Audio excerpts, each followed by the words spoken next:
10 tahun sudah Presiden Joko Widodo menjabat sebagai Presiden Republik Indonesia. Menjabat sejak tahun 2014, sederet kebijakan pun telah dilahirkan dengan segala pro dan kontranya. Sebut saja beberapa kebijakan yang dulu mayoritas mendapat dukungan, mulai dari pembangunan infrastruktur seperti MRT hingga kereta cepat Jakarta-Bandung. Sayangnya tidak dipungkiri bahwa kebijakan-kebijakan tersebut berbanding terbalik dengan langkah pemerintahan Jokowi sekarang ini yang jauh dari kata pembangunan dan justru lekat dengan kata penghancuran. Pasalnya secara jelas pihaknya memilih untuk tidak menolak secara tegas soal langkah lembaga pemerintah yang berupaya memuluskan jalan putra-putranya untuk melenggang masuk ke pemerintahan yang dinilai melanggar konstitusi. Lantas, apa kata masyarakat mengenai kepemimpinan Presiden Jokowi selama 2 periode ini? Menurut saya pribadi, kinerja Jokowi dalam 2 periode ini mungkin bisa dibilang nggak semuanya bagus, tapi kalau saya pribadi lihat dari berapa tahun, dari 10 tahun ini ya, emang kebanyakan cukup memuaskan ya.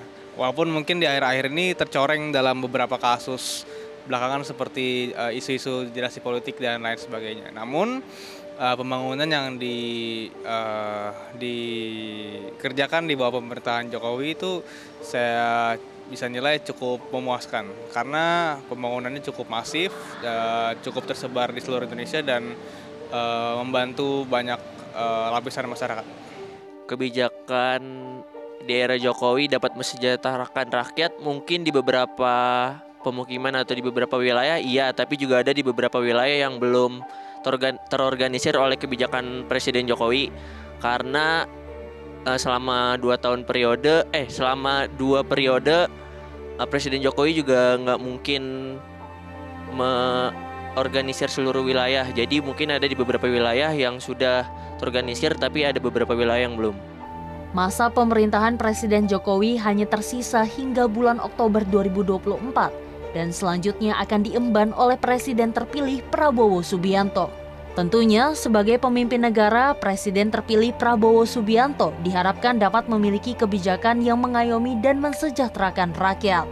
Harapan saya untuk pemimpin selanjutnya itu adalah selalu memprioritaskan masyarakat dan rakyatnya gitu. Dia selalu melihat kebijakan yang dibuat sama dia untuk rakyat, tidak hanya untuk keuntungan dari wakil-wakil rakyat lainnya gitu.